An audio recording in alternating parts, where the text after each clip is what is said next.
Satisfying clear, insane boss damage, decent tonkiness, only using one single button for a clear and a few extra for single target. This is my Perma-Freeze Frostbolt Custom Crit Lich. What's up guys, Pidget here. The clear setup is only using Frostbolt. You fire a slow moving projectile that deals cold damage to the enemy, and if it's collide with the terrain, it will explode. Normally this spell is very slow. We increasing the projectile speed with the new support gem Vinenta's Propulsion. Increases to cost speed applies to the projectile speed half of their value. We have around 90% cost speed increase, that's transitioning to 45% increased projectile speed, making our projectile travel very fast, making the clear much better and smoother with Sivan's Temper. Every time you cast a spell, you gain a weird shard. Every weird shard giving you 20% chance to shoot out 8 extra projectiles in a circle, improving our clear even further, also enabling to only use one single spell for clear. Adding to the mix custom crit and with triggering Comet, because this is the hardest hitting cold spell in the game, bypassing the very high cost time of this spell. When we casting, our Frostbolt will also trigger this spell, making our clear much better, and we can easily deal with the rares without pressing additional buttons. On boss fights, we using different skills in order the following: Sigil of Power for extra spell damage, Elemental Weakness for lower down the enemy resistances, Frostbomb for exposure, lowering down the resistance even further, Frostwall to activate the custom crit more often, use Frost Nova to trigger the explosions from the Frostwall, also every single explosion will generate energy for custom crit.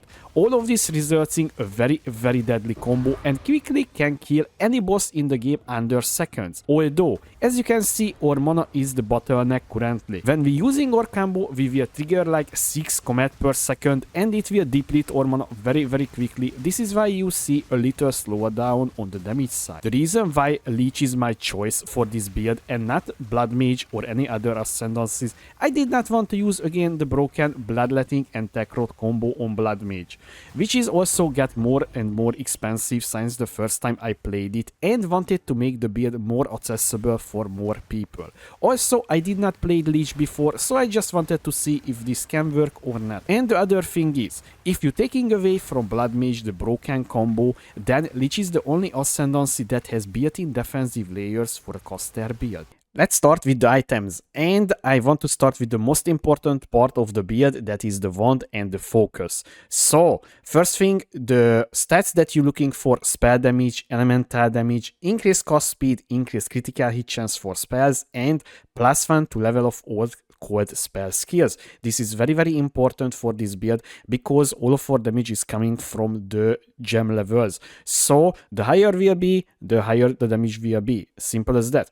Although, as you can see here, I have the very expensive runes in this wand. I purchased this wand for 4 divine, which is, I know it's kind of surprising, but I don't know why the guy was even selling it. It was up for like 3 days now and nobody wanted to purchase it, so I was, why not? So, also I can tell you that the build maybe would work even better without these runes, because currently, once again guys, the problem is our Comet is costing too much mana per second, and when you triggering like 6 or 7 in a single cost, then you depleting mana immediately. So if I would not have the +2 in the runes, then maybe my mana would be not that bad. On the focus, you care about spell damage, cold damage, and +3 to all spell skills, and that's it. And also mana regen as well. And literally that's it. That's the only thing that you care. And luckily nobody really plays cold spells this league, so this could be very cheap. And also, by the way, I made this one because I just purchased it with increased spell damage and cold damage and just slammed on with the +3 perfect sorcery essence, and I got this one, so very nice. Maybe the market price would be much higher than the 30 exalted that I purchased for this one.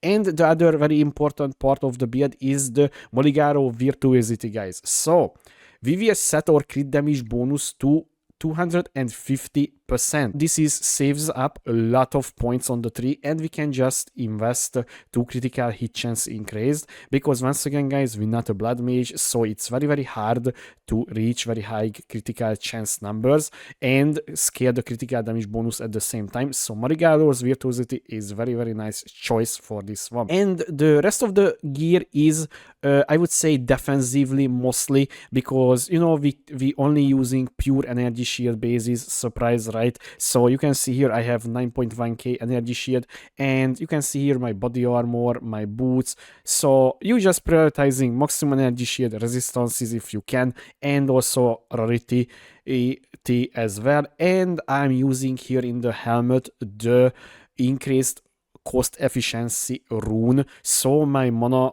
situation may be getting solved with this one, but only just for mapping. On boss fights still takes a lot of mana when you casting all of your comets. On the rings we care about life, cold damage, mana regen, very important guys. My both ring has very high mana regen. As you can see here, I use by the way the mana catalyst both on it, so I can increase my mana regen even further. So currently by the way we have 445 mana regen per second, but when we deal a critical strike we have a chance to gain arcane surge, and this is goes up to like 550 mana regen per second, which is making very comfortable when mapping, and also it's okay for boss fight as well. And on the amulet we care about all +3 to level of all spell skills, and if you can get cost speed and a little energy shield, but this will be very expensive if you want higher percentages. Now let's talk about the tree guys. So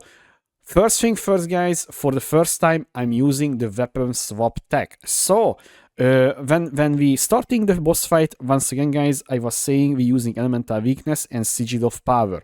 Both is using secondary skill tree, and that is providing us, you know, curse duration, curse effectiveness, skill effect duration, increased area for the curses, and the other one is just for pure single target. We have allocated a bunch of critical chance here even further, and also, you know, extra damage against frozen enemies because we will freeze enemies, and yeah, so keep in mind and take care of what points you looking at. But so for highlighting for the skill tree, once again guys, I tried my best to lower down the mana cost per second on the comets and increase, you know, the sustainment on boss fights. So we take the efficient casting here, we took the conservative casting as well, and all the small mana cost efficiency nodes as well, as you can see here, and also I took the increased mana regeneration here, and also arcane surge. When you deal a critical strike, you have 10% chance to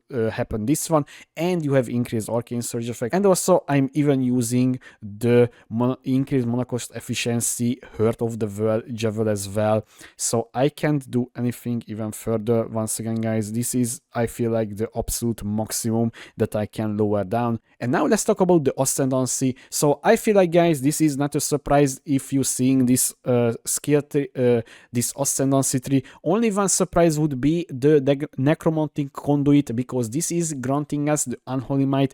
Unholy Might is providing 30% of all damage as extra chaos damage, which is very huge damage multiplier, although we're losing 5% of our maximum mana per second. So that is not a big deal by the way, so the damage trade-off is worth in my opinion, and also this is improving your clear. In the Javel socket here we're using increased critical hit chance for spells, elemental damage, and increased area effect of curses, which is, by the way, I could use here maybe like more mana regen, but I got this one. This is decent, and I know guys the critical spell damage bonus not doing anything guys, because once again the gloves is overriding the critical damage bonus, so do not even mention this one. And we're using the Soulless form and the Eternal Life. Now let's talk about the gems. So I want to start with the clear setup. So on clear you will just use Frostbolt once again with Valentine's Propulsion, Sivan Temper, Cold Mastery, Rapid Casting, and Pinpoint Critical Strike. So the only reason we're using Pinpoint Critical Strike because this is free critical hit chance for us, and also the downside not applies because once again or gloves is setting or critical hit damage bonus to 250%. So this is, as you can see here, our crit damage bonus is not even moving, just only our crit chance. And also, by the way, when you casting it, you can see here, you will shoot out that many projectiles often, and this is why absolutely satisfying this build, and also very, very comfortable to clear with it. You just literally, this is your gameplay while you playing, and this is very, very nice on breaches and big open areas. Now let's talk about the signal target setup and all the other gems. So once again, we using Sigil of Power, guys. I have a two-handed staff in my offhand, and then when I just pressing, you know, I'm pressing Sigil of Power, it will swap automatically, and then it will swap back automatically once again when you press any of the signal target abilities that you using currently. And we adding here magnifying area and prolonged duration. So as you can see here, our Sigil of Power is last very, very long, making very big damage burst on the boss fights. And also I feel like before even the Sigil of Power run out, then you will just kill the boss already, or the Pinnacle boss, whatever you're fighting against it. Using here Ice Nova with Cold Mastery, Astral Projection, Pinpoint Critical Strike, Consider Casting, and Deliberation. Here the custom crit with Comet once again, Spell Cascade, Efficiency, very important, and also Concentrated Effect and Pinpoint Critical Strike once again. And we using now Frost Wall and Verglass and Cold Mastery, Cooldown Recovery 2, and Spell Cascade, and also Pinpoint Critical Strike. So every single gem, by the way, has the Pinpoint Critical Strike, because this is just a very, very huge damage increase, and also no drawback because of the gloves once again. And we're using Elemental Weakness with Hate and Curse, Curse Ground, and Magnifying Area 2. So once again, also the curse is last very, very long, guys. So thanks to the additionally from the skill tree because of the weapon swap tech. And we're using here Frostbomb with Potent Exposure, Cold Exposure, and also Considering Casting for more damage. So this is how it looks like your signal target. Putting down Sigil of Power, Elemental Weakness, and you can just spam Elemental Weakness till you have 4 stages, and then putting down your Frost Bomb, Frost Wall, and then use Ice Nova, and then you literally deleted almost any boss in the game that is a map boss, and the Pinnacle bosses will take at least 2 cost of this one. Now guys, honestly, I was very, very surprised by this build, and also very comfortable to play finally a single button build for clear, and not use multiple buttons and, you know, do all of this stuff to deal the same amount of damage as a lightning arrow that die. So guys, I hope you guys will enjoy this build, and if you have any question, please leave a comment below, or you can find me on twitch.tv/Pidget2. Thanks for watching. I was Pidget. See you next time.